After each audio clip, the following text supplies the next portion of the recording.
Class தானப்பா எடுக்க, எதுக்குப்பா நீ எல்லாம் ரிஜிஸ்ட்ரேஷன் ஃபீஸ் வச்சுருக்க அப்படின்னு சொல்லி என்கிட்ட ஒரு சில பேர் கேட்காங்க. அதாவது ஒரு காலேஜ் இருக்குது, ஃப்ரீ சீட் தருவாங்க. நம்ம வந்து காலேஜில் போய் அட்மிஷன் போனோன்னா ரிஜிஸ்டர் பண்ண சொல்லுவாங்க. ரிஜிஸ்ட்ரேஷனுக்கு ஒரு அமௌண்ட் வச்சுருப்பாங்க, அதை பே பண்ணால் தான் அந்த காலேஜ் நம்ம படிக்க முடியுங்க. ஃப்ரீ சீட்டே தந்தால் கூட ஃபஸ்ட்டு வந்து நம்ம ரிஜிஸ்ட்ரேஷன் பண்ணணும். அது மட்டும் இல்லை, அதுக்கப்புறமா எக்ஸாம் ஃபீஸ் இருக்கும். இந்த மாதிரி நிறைய விஷயங்களும் இன்க்ளூட் பண்ணிகிட்டே போவாங்க. ஆனால் நாங்கள் வந்து ஜஸ்ட் ரிஜிஸ்ட்ரேஷன் மட்டும் தான் பண்ண வைக்கிறோம். எதுக்காக அப்படின்னா, இப்போ வர்றாங்க, எல்லாரும் வராங்க, ஒருத்தர் வராங்க, எல்லாத்தையும் நான் தூக்கி குரூப்பில் போட்டு அதில் ஒரு ஆள் வந்து ஏதோ வந்து அவங்களோட ப்ராடக்டை ஆட் போட வர ஆளாக இருக்கும். இன்னொரு ஆள் வந்து குரூப்பில் இருக்க நம்பர்லாம் எடுத்து அவங்க ஏதோ விஷயத்துக்கு யூஸ் பண்ணுறதுக்கு வர ஆளாக இருக்கட்டும்.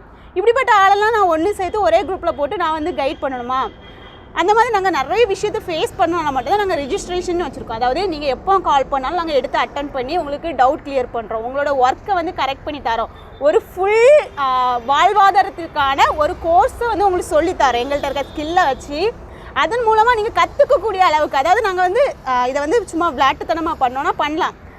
டெய்லரிங் டே 1 கிளாஸ், டே 2 கிளாஸ் சொல்லி சும்மா கண்டமணிக்கு நடத்தலாம். ஆனால் அப்படிலாம் ஒரு பொறுப்பாக நாங்கள் இந்த கிளாஸஸை கண்டக்ட் பண்ணுறோம். ஸோ ரிஜிஸ்ட்ரேஷன் அப்படிங்கிறது மேண்டேட்ரி. 3 மந்த்ஸ் கோர்ஸ் வந்து உங்களுக்கு ஃப்ரீ தான். 3 மாதத்துக்கு எந்த ஃபீஸும் எக்ஸ்ட்ரா வாங்க மாட்டோம். ஆனால் ஃபர்ஸ்ட் டைம் நீங்கள் ரிஜிஸ்ட்ரேஷன் பண்ணி தான் ஆகணும். ரிஜிஸ்ட்ரேஷன் அப்படிங்கிறது அந்தந்த டைமில் எந்த சார்ஜஸ் வச்சுருக்கோமோ அதை வந்து நீங்கள் பே பண்ணுற மாதிரி தான் இருக்கும். இதை வந்து நாங்கள் ஃபஸ்ட்டு வந்து ஃப்ரீ ரெஜிஸ்ட்ரேஷனில் கொடுத்துட்ருந்தோம். ரெண்டாவது ரிஜிஸ்ட்ரேஷன் அமௌண்ட் வந்து கம்மியான அமௌண்ட்டில் கொடுத்துட்ருந்தோம். இப்போது அதையும் சேஞ்ச் பண்ணியிருக்கோம். இப்போ நம்மளோட ரெஜிஸ்ட்ரேஷன் அமௌண்ட் என்னென்னா 499 கொடுத்துட்ருக்கோம்.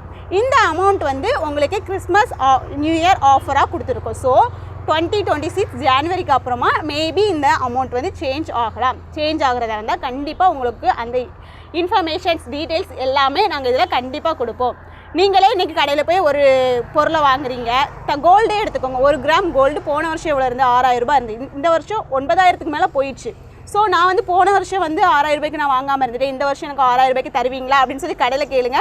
அப்படியே விரட்டி விடுவாங்க கடையை விட்டு. ஆனால் நம்ம கேட்குறாங்க, மேம் நான் 200க்கு இப்போ ஜாயின் பண்ணலாமான்னு சொல்லி நிறைய பேர் என்கிட்ட வந்து இப்போ கேட்டுட்ருக்காங்க. அதாவது நான் இவ்வளோ நாள் இதே விஷயத்தை தான் சொல்லிட்டு இருந்தேன். 200 ரிஜிஸ்ட்ரேஷன் ஃபீஸில் கிளாஸ் இருக்குது, டெய்லரிங் கிளாஸ் இருக்குது, ஜாயின் பண்ணுங்கள் சொன்னேன். அன்றைக்கி நீங்கள் சைலண்ட்டாக இருந்துட்டீங்க. ஆனால் இன்றைக்கி வந்து அதே 200ல் தாங்கன்னு கேட்குறீங்க. எனக்கு புரியலை. இப்போ வந்து நம்மளோட ரெஜிஸ்ட்ரேஷன் ஃபீஸுங்கிறது 499 தான். நான் அதை வந்து கிளியராகவே மென்ஷன் பண்ணுறேன். ஏன்னா கரெக்டான பீப்புள்ஸ் மட்டும் தான் வரணும், கரெக்டாக அவங்களுக்கு கிளாஸை கொடுக்கணும், கரெக்டாக கைட் பண்ணணும். அந்த ஒரு விஷயத்துக்காக நம்ம ரூல்ஸ் எல்லாம் ரெஸ்ட்ரிக்ட் பண்ணியிருக்கோம். இதை வந்து நான் நிறையா இன்சிடென்ட் நடந்தனால நான் எனக்கு சொன்னேன், ரெஸ்ட்ரிக்ட் பண்ணணும்னு சொன்னேன். அது மாதிரி ரெஸ்ட்ரிக்ட் பண்ணி ப்ராப்பராக எங்களால் உங்களை கைட் பண்ண முடியும்.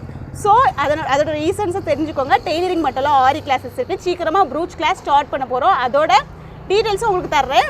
மறக்காமல் என்னோட ஐடியா ஃபாலோ பண்ணிக்கோங்க. நிறைய நியூ கோர்ஸஸும் லான்ச் பண்ணுவோம். தேங்க்யூ.